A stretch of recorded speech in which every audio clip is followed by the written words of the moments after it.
Guys, ഇന്ന് ചെറിയൊരു school വ്ളോഗാട്ടോ. 2 വർഷത്തിന് ശേഷം ഞാൻ സ്കൂളിൽ പോകണം. എൻ്റെ +2 ലൈഫൊക്കെ കഴിഞ്ഞിട്ട് ഞാൻ ഇന്നാണ് സ്കൂളിലേക്ക് പോകുന്നത്. ഇതെൻ്റെ സ്കൂളല്ല, ഞാനിവിടെ അല്ലായിരുന്നു പഠിച്ചിരുന്നത്. ഇത് ഈ കുഞ്ഞിത് ഇതെൻ്റെ ചേച്ചിയും കൊച്ചുമാണ്. കൊച്ചിൻ്റെ പേര് അക്കു. അപ്പം അക്കുമോൻ്റെ സ്കൂളിൽ ഇന്ന് യൂത്ത് ഫെസ്റ്റിവലാണ്. അപ്പം ഞാനും ചേച്ചിയും കൂടി ഇവനെ ഫാൻസി ഡ്രസ് കോമ്പറ്റീഷന് ചാർലി ചാപ്പിളിനായിട്ട് ഒരുക്കാൻ വേണ്ടി വന്നതാണ്. അപ്പം ഞങ്ങൾ അലോട്ട് ചെയ്ത റൂമിൽ വന്നു. എന്നിട്ട് ജസ്റ്റ് ഒരു സെൽഫിയൊക്കെ എടുത്തു. അത് കഴിഞ്ഞ് ഇവനെ റെഡിയാക്കാൻ വേണ്ടി തുടങ്ങി. അപ്പോൾ black pant, white shirt, white കോട്ടൊക്കെ ഇട്ട് ഒരു ബോ ഒക്കെ വെച്ചിട്ട് തയ്ച്ചേക്കുന്നതാണ്. ഇതിവൻ്റെ അച്ഛൻ്റെ അച്ഛൻ തയ്ച്ച ഡ്രസ്സാണ് കേട്ടോ. അപ്പം ഞങ്ങളതൊക്കെ ഇട്ട് കൊടുക്കുവാണ്. ആൾ ഇങ്ങനെ ഞങ്ങളോട് കുറേ സംസാരിക്കുന്നുണ്ട്. ഇങ്ങനെ അടങ്ങിയൊന്നും ഇരിക്കുകയല്ല ഇവൻ, എപ്പോഴും ഇങ്ങനെ എന്താ പറയുക, ഭയങ്കര ആക്റ്റീവായിട്ട് നടക്കുന്നതാണ്. അപ്പം ഇങ്ങനെ ഡ്രസ്സ് ഇടാൻ നേരത്തെ അവന് ഭയങ്കര എന്താ പറയുക, ഡ്രസ്സ് ഇടാൻ നിന്ന് തരികയില്ല. അങ്ങനത്തെ ഒരു ക്യാരക്ടറാണ്. ഭയങ്കര എക്സൈറ്റഡ് ആണ്. ഞങ്ങൾ മൂന്ന് പേരെന്നല്ല, ഫുൾ ഫാമിലി അടക്കം എക്സൈറ്റഡ് ആയിരുന്നു ഇവനെങ്ങനെ പെർഫോം ചെയ്യും. ആൾ 3 കൊല്ലം LKG UKG ഫസ്റ്റ് സ്റ്റാൻഡേർഡ് വേറെ സ്കൂളായിരുന്നു പഠിച്ചപ്പോൾ ഇത് ഈ സ്കൂളിൽ പുതുതായിട്ട് ജോയിൻ ചെയ്തതേ ഉള്ളൂ. അപ്പോൾ അതിൻ്റേതായ ഞങ്ങൾക്കൊരു പുതിയ സ്കൂള്, അപ്പം അങ്ങനെ ഒരു ഭയങ്കര എക്സൈറ്റ്മെൻ്റ് ആയിരുന്നു എല്ലാവർക്കും. അപ്പം ഞാൻ മീശ ഞങ്ങൾ ഒട്ടിക്കുന്നതാണ് മേടിച്ചിരുന്നത്. ഞാനപ്പം ഇവൻ്റെ അളവനുസരിച്ചിട്ട് മീശ കട്ട് ചെയ്തുകൊണ്ടിരിക്കുവാണ്. സൈഡൊക്കെ കട്ട് ചെയ്തു. പിന്നെ താഴ്ഭാഗം കുറച്ച് കട്ട് ചെയ്ത് കളയാൻ വേണ്ടി ഉണ്ടായിരുന്നു. അതപ്പോൾ ഒന്ന് ജസ്റ്റ് അളവൊക്കെ നോക്കിയിട്ട് പിന്നെ കട്ട് ചെയ്തുകൊണ്ടിരിക്കുകയാണ്. എന്തോ കാര്യമായിട്ട് അവനൊന്ന് സംസാരിക്കുന്നുണ്ട്, എന്താണെന്ന് ഞാൻ ഓർക്കുന്നില്ല. അപ്പം ഞാനത് കട്ട് ചെയ്തിട്ട് അവനോട് എന്തൊക്കെയോ പറഞ്ഞുകൊണ്ടിരിക്കുന്നു. അത് കഴിഞ്ഞിട്ട് ഞങ്ങൾ അവൻ്റെ പുറകെ പോവുകയാണ്. അവൻ ഇടയ്ക്കിടയ്ക്ക് ഇങ്ങനെ ഫ്രണ്ട്സ് നെക്സ്റ്റ് റൂമിലുണ്ടായിരുന്നു, അപ്പോൾ അവരെ കാണാൻ പോകുന്നുണ്ട്. ഇത് വെള്ളം കുടിക്കാൻ വേണ്ടി പോകുന്നതാണ്. ആൾക്ക് ദാഹിക്കുന്നു എന്ന് പറഞ്ഞു. ചേച്ചി ഒരു ബോട്ടിൽ വെള്ളമൊക്കെ എടുത്തായിരുന്നു, ബട്ട് അത് മറന്നുപോയി. വീട്ടിൽ ടേബിളിൽ വെച്ചിട്ട് ചേച്ചി വന്നു. അപ്പോൾ ഞങ്ങൾ വെള്ളം നോക്കി പോയിക്കൊണ്ടിരിക്കുകയാണ്. കുറച്ച് ദൂരമൊക്കെ നടക്കാനുണ്ട് ഇവർക്ക്. അപ്പം ഞാനും ഈ സ്കൂളിൽ ഒരു വട്ടമേ പോയിട്ടുണ്ടായിരുന്നുള്ളൂ നേരത്തെ. അപ്പം അതുകൊണ്ട് പുതിയൊരു സ്കൂളിലേക്ക് ന്യൂ എക്സ്പീരിയൻസ് ആയിരുന്നു എനിക്ക് വേറൊരു സ്കൂൾ കാണുന്നതിൻ്റെ. അപ്പം ഞാനിങ്ങനെ ഓരോ ക്ലാസ് റൂമൊക്കെ നോക്കുമായിരുന്നു. പണ്ടത്തേതിൽ ഞാൻ 2 വർഷമായതുള്ളൂ +2 കഴിഞ്ഞിട്ട്. അത് കഴിഞ്ഞിട്ട് സ്കൂളിപ്പോൾ ഞാൻ പഠിച്ച സ്കൂൾ കണ്ടു കഴിഞ്ഞാലും പുതുതായിട്ട് റെനോവേറ്റ് ചെയ്തു, നല്ല ഭംഗിയായി.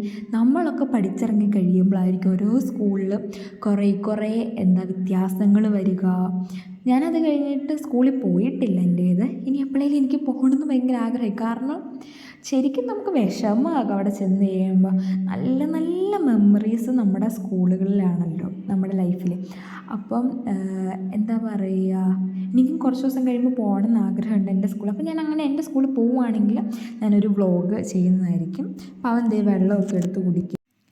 ഇതാണ് സ്കൂളിൻ്റെ ഫ്രണ്ട് പോർഷൻ. അവിടെ എന്തൊക്കെ കൺസ്ട്രക്ഷൻ നടക്കുന്നുണ്ടായിരുന്നു. ഞങ്ങൾ തിരിച്ച് റൂമിലെത്തി. അവനെ പിന്നെ ഒരുക്കാൻ വേണ്ടി തുടങ്ങി. ഞാനപ്പോൾ പൗഡറൊക്കെ ഇട്ട് കൊടുക്കുവാണ്. ഡ്രസ്സിലാവാണ്ടിരിക്കാൻ വേണ്ടി കർച്ചീഫൊക്കെ വെച്ചിട്ട് ഇങ്ങനെ സെറ്റ് ചെയ്തിട്ട് പൗഡർ ഇട്ട് കൊടുത്തുകൊണ്ടിരിക്കുവാണ്.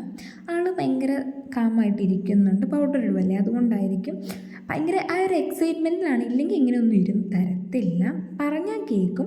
പക്ഷേ പിന്നെ അവന് കുറച്ച് പൗഡർ ഇടാൻ വേണ്ടി അവൻ കുറച്ചും കൂടെ പൗഡർ എടുത്തിടുന്നു. അത് ഞാൻ തൂത്ത് കൊടുത്തു. ഇനി ഹെയറൊക്കെ ഒന്ന് സെറ്റാക്കി വെക്കണം. തൊപ്പി വെക്കുന്നുണ്ട്, എന്നാലും നമ്മളൊന്ന് ഹെയർ സെറ്റാക്കി വെക്കണമല്ലോ, അതുകൊണ്ടാണ്. ഞാനപ്പോൾ ഹെയർ കഴിയുന്നതിന് മുന്നേ തൊപ്പി വെക്കാൻ വേണ്ടി കയ്യിലെടുത്ത് പിടിച്ചേക്കുവാണ്. തന്നെ തൊപ്പിയും വെച്ചു. അത് കഴിഞ്ഞിട്ട് ഞാൻ മീശ ഒട്ടിക്കാൻ പോവുകയാണ്.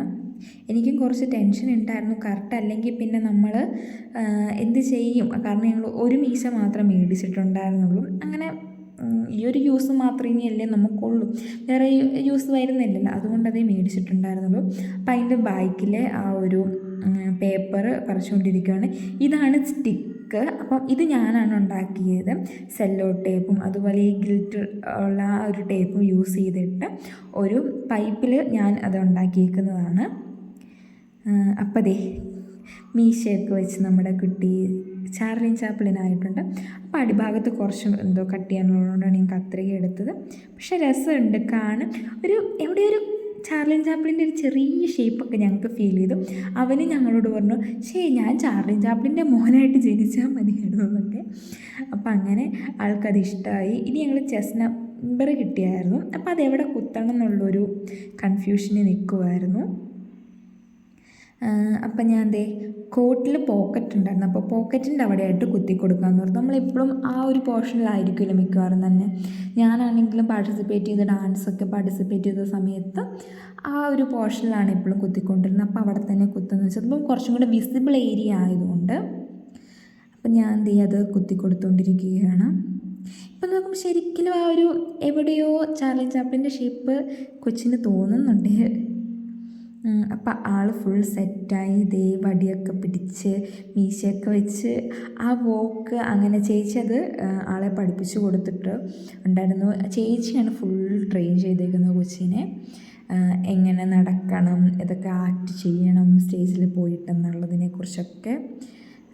അപ്പം ഞങ്ങൾ കുറച്ച് ഫോട്ടോസ് കൊച്ചിൻ്റെ അത് കഴിഞ്ഞിട്ട് എടുത്തു, ഇങ്ങനെ കുറച്ച് വീഡിയോസൊക്കെ എടുത്തു, പിന്നെ 2-3 ട്രയൽ ചെയ്യിച്ചു സ്റ്റേജിൽ എങ്ങനെ വേണം എന്നുള്ളതൊക്കെ.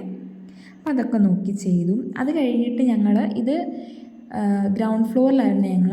അപ്പോൾ ഏറ്റവും ടോപ്പ് ഫ്ലോറിലാണ് ഇവരുടെ ഓഡിറ്റോറിയം. അപ്പോൾ ഓഡിറ്റോറിയത്തിലേക്ക് പോയി. അപ്പോൾ അവിടെ വേറെ കോമ്പറ്റീഷൻ നടന്നുകൊണ്ടിരിക്കുന്നുണ്ട്. അവിടെ ഒരു റൂം അലോട്ട് ചെയ്ത് ഞങ്ങൾ അവിടെ പോയിരുന്നു. അപ്പോൾ ആ റൂമിൽ ഞങ്ങളിങ്ങനെ അവിടെ ഇരുന്ന് ഫോട്ടോസൊക്കെ എടുത്തു. കുറച്ച് കഴിഞ്ഞപ്പോഴത്തേക്ക് ഞങ്ങൾ ഓഡിറ്റോറിയത്തിലേക്ക് പോയി. അപ്പോൾ അതേ സ്റ്റേജ്, ഇത് ജഡ്ജസ് ഉണ്ട്, എല്ലാ സ്റ്റുഡൻസും അവിടെ ഇരിപ്പുണ്ട്. അപ്പോൾ നമ്മളിങ്ങനെ ഓരോ നോക്കുകയാണ്.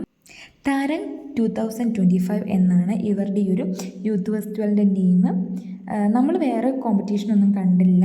ഇതും അത് കഴിഞ്ഞിട്ടൊരു മാർഗ്ഗംകളി ഉണ്ടായിരുന്നു, അതുമാണ് കണ്ടത്. ഇതൊക്കെ ഓരോ കുട്ടികൾ മദർ തെരേസയായിട്ട്, അതുപോലെ തന്നെ ഈ അടുത്ത് കോട്ടയത്ത് ഒരു ചേച്ചി മരിച്ചിട്ടുണ്ടായിരുന്നല്ലോ ഹോസ്പിറ്റലിൽ, അത്, പിന്നെ എർത്തായിട്ട്, നാസ, പിന്നെ സ്പേസിൽ നിന്ന് വന്നത്, റോക്കറ്റ്സ്, ഇതൊരു സോൾജിയറായിട്ടാണ്. ചൂരൽമലയിലെ പേരൻസിനെ നഷ്ടപ്പെട്ട കുട്ടികളായിട്ട്, ഇതൊരു സോൾജിയറായിട്ടാണ്. നല്ല രസമായിട്ട് ഈ കുട്ടി ചെയ്തു കേട്ടോ, നല്ല ഭംഗിയുണ്ടായിരുന്നു. അപ്പം നമ്മളത് അടുത്തത് നമ്മുടെ അക്കുമോൻ്റെയാണ്. അപ്പം അവിടെ മാം ചെസ് നമ്പർ അനൗൺസ് ചെയ്തുകൊണ്ടിരിക്കുകയാണ്. ഇപ്പം ദേ അവിടെ ഒരു സീനിയർ സ്റ്റുഡൻറ്റ് അവനെ ദേ കയറ്റി വിടുന്നു.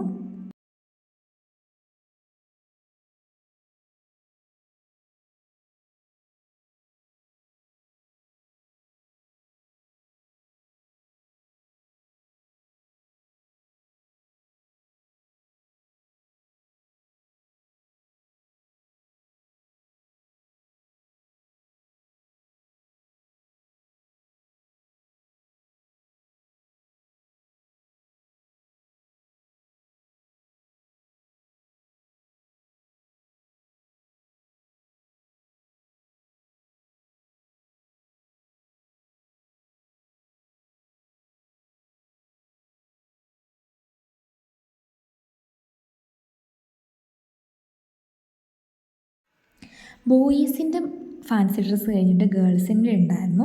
അത് കഴിഞ്ഞിട്ടായിരുന്നു ഈ മാർഗ്ഗംകളി. ഒരു 4 മാർഗ്ഗംകളി ഉണ്ടായിരുന്നു. ഞങ്ങളത് കണ്ടു. ഞാനും മാർഗ്ഗംകളി കളിക്കുന്നുണ്ട്. അപ്പോൾ എൻ്റെ സ്കൂളിലെ ആ ഒരു മെമ്മറീസൊക്കെ ഞാനിങ്ങനെ ഓർത്ത് കലോത്സവത്തിൻ്റെ. അത് കഴിഞ്ഞിട്ട് ഞങ്ങൾ തിരിച്ചു പോകുകയാണ്. അപ്പോൾ സോ ഗായ്സ് ബൈ, അടുത്ത വീഡിയോ ആയിട്ട് കാണാം.